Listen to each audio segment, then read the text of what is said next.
Mother-in-law upset I didn't take my newborn to visit while she was in ICU with pneumonia. Honestly, I do not know where to begin. I joined Reddit simply because I have no one to talk to about this. In the beginning of my relationship with my fiancé, I never had any issues with my mother-in-law.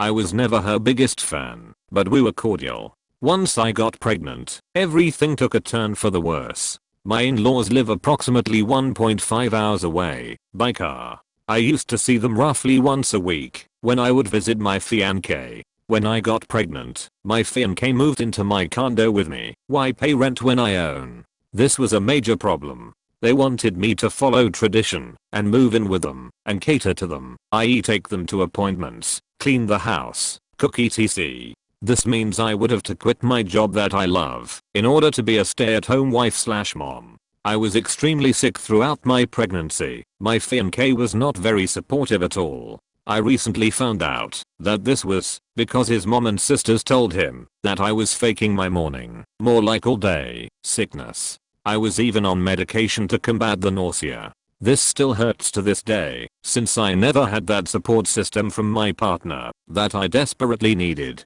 He grew very distant to me because he thought I was lying in order to distance myself from his family. In reality, his family was trying to distance him from me. When I was about 6 months pregnant, I started planning my baby shower. None of my fiancé's family even helped. They gave me a last-minute guest list, didn't bring any of the stuff they promised they would bring, and even came without gifts. This is when their true colors started to shine, so I started to distance myself. In the fall, I had my baby boy. Not a single phone call, not a single text message, nothing from his entire family. When I was about 9 months pregnant, my mother-in-law ended up in the hospital. I didn't want to risk getting sick, since there was a really bad flu going around, so I said I would visit her once she got out of the hospital. She didn't get out until my son was about 6 weeks old. For 6 weeks, his entire family was telling me I'm so terrible for not bringing my son to the ICU to visit my mother-in-law who had pneumonia. I was calm and told everyone that I was not comfortable taking my newborn baby to the ICU, where he could potentially get extremely ill. They said I should risk it for her sake. Risk my child's health? I wouldn't risk my child's health for anyone. His entire family was calling and texting me daily, telling me she is going to die, and I have to bring my son to the hospital to see her. His family was getting into his head and telling him I'm awful for not taking my son to see his grandmother. It caused major problems in my relationship that I still have not recovered from. It's been 8 months, she is alive, and she has not made a single effort to be in my son's life. My mother-in-law continues to tell my fiancé I'm a terrible person, that it's my fault that they do not see their grandson, that I need to take my son to see them, that it's my responsibility. When I nicely explained to them that my son is awful in car seats, but they are more than welcome to visit anytime they want, she said that for their sake I should let him cry. But why? Why should I torture him when my mother-in-law comes to the city at least twice a month to visit her oldest daughter? She never once has asked to see my son. She has never once called to ask me how my son is. She has never once showed interest in spending time with my son. Am I crazy for not taking my son to see my in-laws? Mother-in-law cancelled my gynecologist appointment, so I was scheduled for my annual gynecologist appointment. My gynecologist is a male, as I'm not comfortable with another female examining my private parts. He's an amazing doctor and my old-fashioned mother-in-law doesn't understand it. All she cares for is the fact that he's a man who definitely must be a pervert to choose such a profession. She has tried to step me up with her female gynecologist to what I was very firm absolutely not. I understand that the majority of women probably choose female gynecologists. That's not the case with me. This morning I arrive at the clinic, only to find out I'm not scheduled. I was unpleasantly surprised and started to question the desk person, telling them that I called and scheduled my appointment months ago. They explained to me that I called yesterday and cancelled my appointment. I was like, what? I see a gynecologist every year, why would I cancel my appointment? My doctor has many patients, So I called and booked my appointment back in August already, and now I cannot get to him and have to wait 2 to 3 more months because suddenly I'm not scheduled. Turns out, it was mother-in-law who called, pretended to be me, and cancelled my appointment. When I confronted her, she was like, see how smart I am. You have no business going to that lewd, pervert man.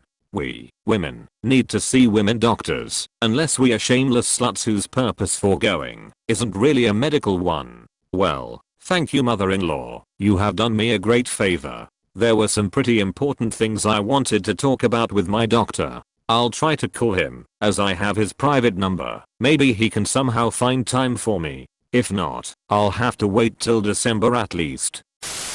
My mother came to visit. It's the last time she will ever be welcome in my home. I have a very difficult relationship with my mother. The older I've got, and since becoming a mother, I've realized she's quite toxic. She just left after visiting a few days. So first night, told me over and over that she couldn't live in my house. It's clean but a bit chaotic. I have 2 kids under 3 and a messy partner. We grow our own food, and I do clean every day, but I gave up trying to keep on top of it when my son was born, and I'm happier for it. We have clean clothes, the floors are clean. We cook all out food from scratch, so there are a lot of dishes, but that's about it.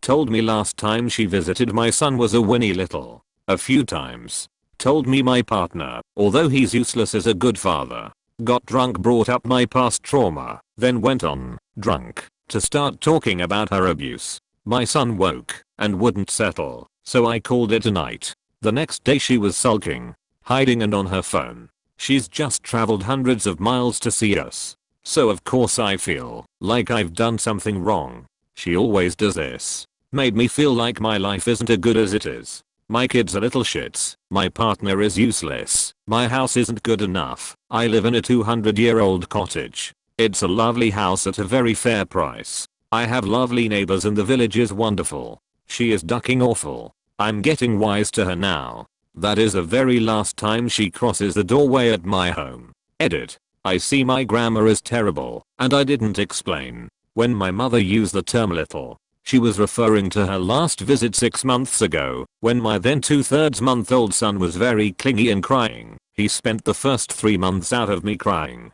He's over that now, but it was hard going. I asked her to hold him a few times, because it was my daughter's 2nd birthday and he would not go into any kind of chair, and had to see me to stay calm. My toddler has just started with the tantrums. The worst I've ever called my kids is goblins. It's worth mentioning my daughter, who is 2.5, is additional needs. Was born with sepsis, and on life support for a while, got meningitis, had a stroke, and has a heart condition because of the adrenaline they had her on, trying to change her heart and lungs pressures round. She is also losing her hearing, so we teach her sign, and other than her speech delay and mild cerebral palsy she's doing great. Gets frustrated about not being able to communicate outside of us, because we understand her sign. So now my daughter, according to my mother, is a little shit, because she had 2 tantrums in 3 days. My partner had a job and we lived in our country's capital city. He quit when our daughter was born, and we've been team body, teaching her sign, doing physiotherapy, keeping her seizure free. We moved to get her clean air and focus on her diet, to try and give her the best start. He cooks 95% of the time, is pickling gherkins as I type. He's not useless. What she's referring to is he isn't working. We have enough income. We don't want for much, and I have been putting money into savings accounts for both my kids. So not struggling for money. Depends on how you want to live, I guess. He keeps our chickens and grows all of our food. I clean in between breastfeeding and teaching my daughter. I had a very bad time when I was a kid. My mum sent me to my alcoholic, violent father to live. When I was 11, by the time I had to go back to her, removed by CPS, I was put into a hospital for PTSD. When I was 14, my life has been mental illness and chaos. I've settled in my 30s, met my beautiful man, and had our children. We do have a different lifestyle to most, but we are happy and healthy. We are always trying to do the best for our kids. I'm very healthy and very happy, probably for the first time in my life. My mum loved it. When my daughter was sick she got a lot of attention, etc. I realized how terrible she was when she forced herself to be involved in my birth, then bolted when she was a day old in an ICU. She got jealous that my mother-in-law grabbed my hand in recovery after my emergency C-section. That's how petty she is. So I'm dropping the rope fully now. I've been stuck on whether to go no contact since she ran out on me and my daughter. Thank you all for helping me realize I'm never going to get what I want from her, and certainly I should stop seeking her approval. I have known something is missing between us a while, and I figure it's our bond. She's bitter instead of being happy for us. Mother-in-law books a vacation for her and us, without asking and without paying. Hi. This is my first post on Reddit. All those other stories about the mother-in-law were kind of comforting, and now I'd like to share some of my own mother-in-law stories. Also, English is not my first language. There might be some grammar mistakes. Edit. This is one story out of many. I also want to post about what she did at our wedding in another story. One at a time, just to get it out of my chest.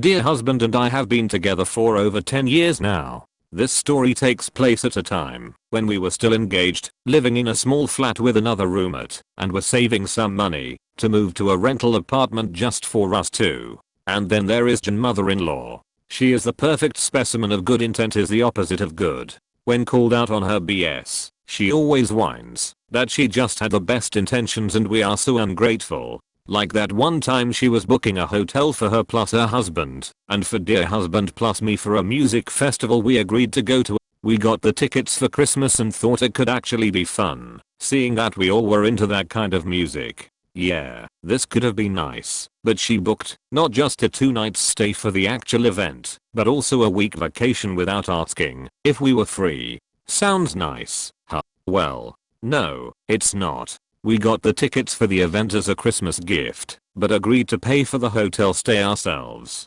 We could afford a 2-night stay, but besides that we needed to save every penny for the new apartment we were to rent a few months later. Moving is expensive, so no way we were to pay for a whole week of vacation in the middle of nowhere. We just wanted to visit that place for the event. Besides that there is nothing to see there, especially not with just no mother-in-law in tow. Neither dear husband nor me wanted that. Mind you, dear husband is not very keen on spending much time with her either. Second issue, she didn't even ask if we were free for a week vacation. Who does that? In fact, the company where dear husband is working has a strict no vacation in June policy because it is the most busy time for them at the year. So no way he could get a week off beside a regular weekend. In fact, to get even that weekend off was only possible for him because he explained to his boss he got those tickets for the event and really wanted to go there if it's possible. After we explained to her it's not going to happen and that she shouldn't have booked that without asking first, we asked her politely to cancel our reservation. She refused and insisted we should just leave work and that dear husband surely had enough money for it. She wouldn't even give me the phone number from the hotel, so I couldn't cancel myself. I ended up googling a little, found the hotel, and got the extra days cancelled after a whole lot of her throwing a fit, guilt-tripping dear husband and me, so ungrateful, and threatening me that she will remember my ungrateful behavior someday. We both were quite pissed, and even though we both told her it's not okay and not going to work, only I was the one to get scolded for my ungrateful behavior. Oh well, that's the kind of person she is. Fast forward a little to the actual event. It turned out the hotel was still about 40 kilometers away from the event. So much for her cute little hotel right near the location. We agreed to stay there, so we wouldn't have to camp near on the festival ground. Yeah, it's this kind of event, and would still be able to party a little. So we ended up paying for the hotel, and for the taxi, for the whole weekend, which doubled our costs. Also, just no mother-in-law was pissed because she expected dear husband and me to spend all the time at the festival with them, but we had other friends our age there as well and didn't want to leave at 10 PM together with just no mother-in-law because her feet hurt or something. Dear husband and I learned our lesson. We won't attend any event with her again if it's somehow avoidable.